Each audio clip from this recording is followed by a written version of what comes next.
Hey, what it do, y'all? It's your boy E2 Blue coming back at you one time for the one time for the one time. What's going on, y'all? How y'all doing today on this Tuesday? It's free agency, guys. We know that there's a lot of moving and shaking going on in free agency right now.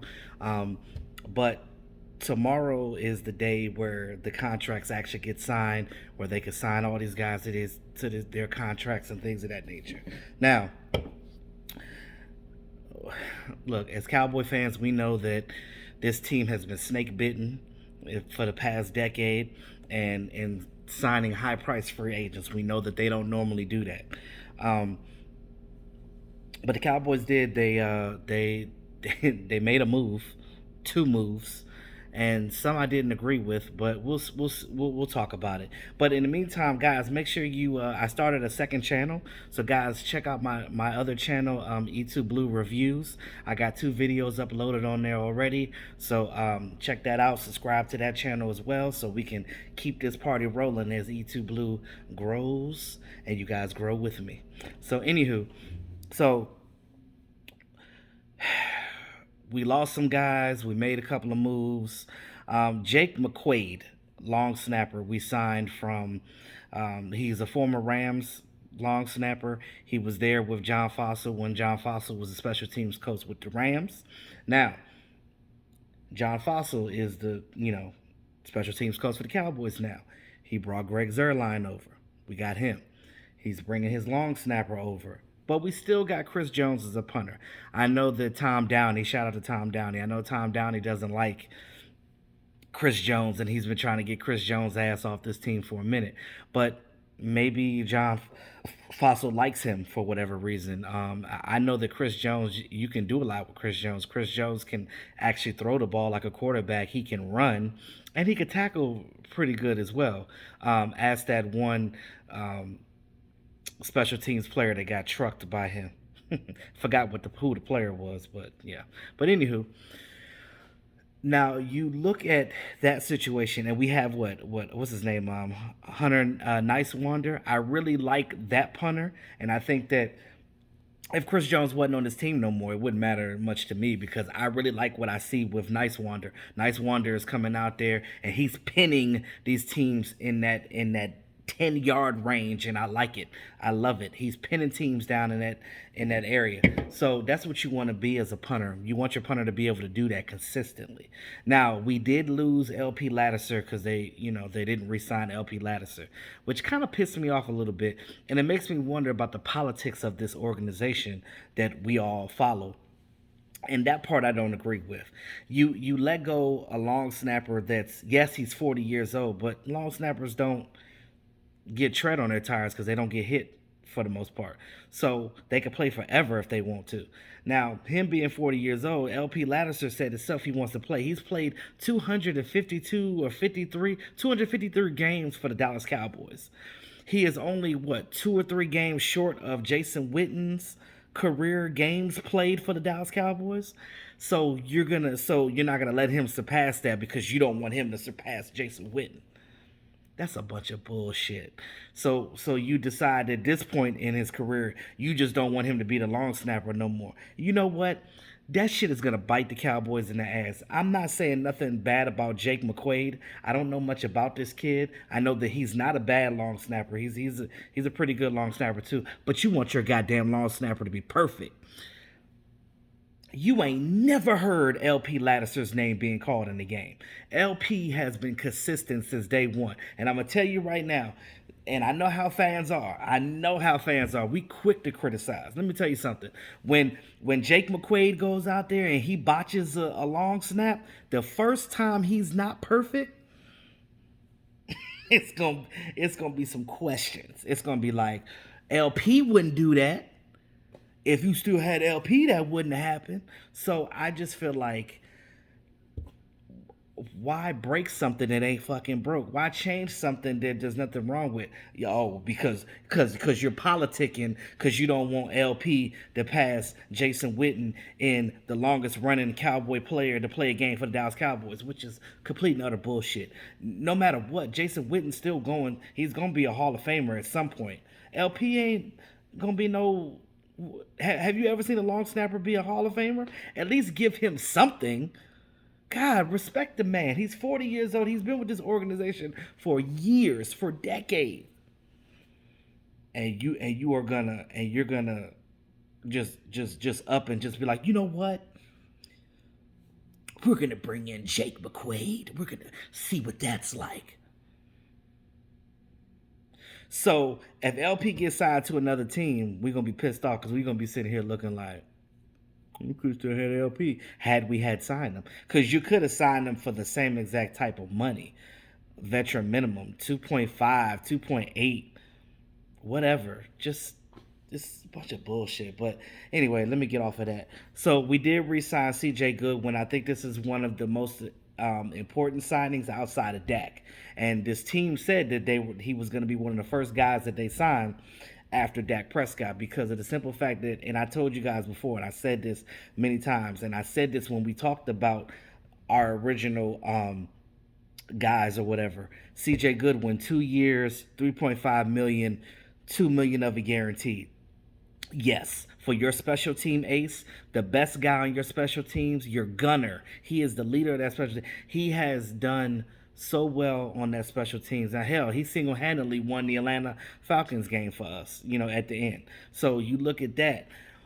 And then you bring in the fact that he could still come in and play defense here and there. He's a great spy. You saw what we did with the Ravens. He did a good job of, after they put him in, of actually containing Lamar Jackson. So I just look at that situation. I'm like, look, they did their thing. They dotted their T's and they crossed their I's.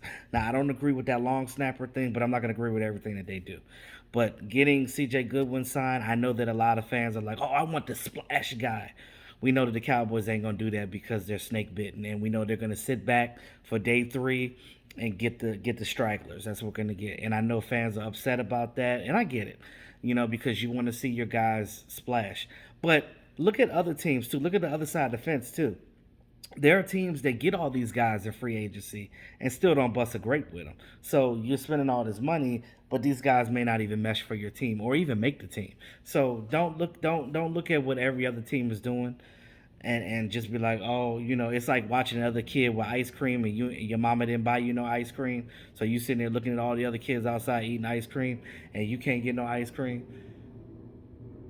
I get it. That's what it's like. I feel you. I definitely do. But the Cowboys did sign former Bills offensive tackle Ty Nsekhe. I was laughing because in one of my Cowboy groups, somebody said, "Who the hell is that?" Only reason why I know who he is because I remember when he played for Washington. So he's a vet. He's a journeyman, right? So he started his career with the Rams. He played 1 year with the Rams. He played 4 seasons with Washington, 2 years in Buffalo, and now he's here on a 1 year deal with the Dallas Cowboys, veteran minimum. So he's just signed for depth purposes. He's going to be the new swing tackle. He's basically taking the place of Cam Erving. Segue into Cam Erving. Cam Erving has left us. He's getting signed by the Carolina Panthers, 2 years, $10 million, with $8 million of that guaranteed. So, good. They signed him. I think they even overpaid at that point because even with that low type of contract, they still overpaid because Cam Erving played. He played what 5, 6 games for us. He tore his MCL and he didn't really do much. And he was more of a special teams offensive lineman for us anyway, so it really doesn't matter. We also lost Andy Dalton. Now, the Cowboys did say to Andy Dalton, hey, we know that you want to compete for a starting position. We know that you're not going to do that here. But if you don't get the contract that you want from another team, we are willing to bring you back as a backup again and re-sign you. So Andy Dalton is now signing with the Bears, 1 year, $10 million contract. So I thought that he was either going to go to the Bears or the Broncos. I would have thought the Broncos would have wanted him too to be and have Drew Lock as his backup. But he gets to go there. He gets to battle it out with Trubisky, Mitch Trubisky. So he gets to go up there with Trubisky and see who can be the victor there. So Joe Thomas, we lost Joe Thomas too. Now, I said that he was an important signing too because of the simple fact that when Leighton Vander Esch or Jalen Smith or any other linebacker, starting linebacker on his team got hurt, he was able to come in and play some significant snaps. And he actually played well in those snaps that he played. So I look at Joe Thomas as a guy that, like, he was a very important backup. And because they didn't sign him fast enough, the Houston Texans swooped in and they got him for a contract that the Cowboys could have signed him for too. So, it is what it is. I think it's a 1 year deal, 2.5 mil. So very, very simple contract for him. Now, this is the big one here. So now we talked about cornerback, and I know you guys are like, oh, well, we were either going to lose Chidobe or lose Jordan Lewis. We weren't going to be able to keep both of them. Well, it happened. So Chidobe Awuzie is now a Cincinnati Bengal. Ooh, watch him in a Bengals uniform. That's going to be interesting. So he gets a 3-year, $21.75 million contract, which is also a contract that we could have signed him for as well. I think that Chidobe should have been a guy that, or Chidobe should have been a guy that we should have re-signed. I only say that because you need veterans. Even when you bring in other cornerbacks, you need a couple of veterans there. And I know we got Anthony Brown, but you still need veteran presence out there. So they're going to have to get somebody in free agency too. I know they're going to draft, but you can't have that secondary full of young guys. You need some veteran presence back there in that back end, and I've been saying that. So, I know some of you guys are like, oh, good riddance, Awuzie. But I'm going to tell you, it's just like with the Anthony Hitchens and the Byron Jones situation. If he goes to Cincinnati Bengals and he starts getting interceptions and playing good, y'all gonna be scratching your head like, what the fuck? Why couldn't he do that with the Cowboys? And the answer is the same every time I try to explain this to you. It ain't the players, it's the coaching that we've been having in the past. So that's all I'm saying. We just don't know how to develop players. And they go to other teams and they play better. That's just what happens. It is what it is. But that's all the news now that's updated with the Cowboys. We already know about Noah Brown and Cedric Wilson being re-signed, and Antoine Woods and them getting the $2.1 million tender. So we know that they're coming back.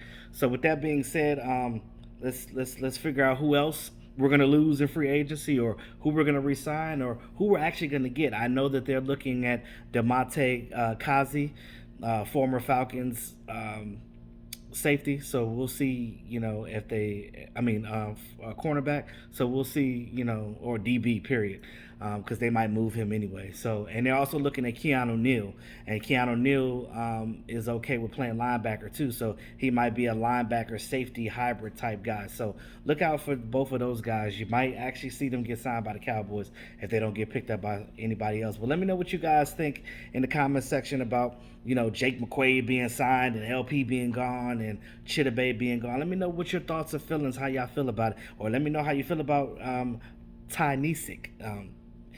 Do you know him? Have you ever heard of him? Do you even care? Tell me if you hear me. If not, it is what it is. But once again, guys, check out my new channel, E2 Blue Reviews. I got 2 videos on there. Comment on and subscribe to that channel as well. Let me know if you're a true E2 Blue fan. Just let me know. Like, share, comment, subscribe to both channels if you're not. It's your boy E2 Blue, always keeping it real. Peace.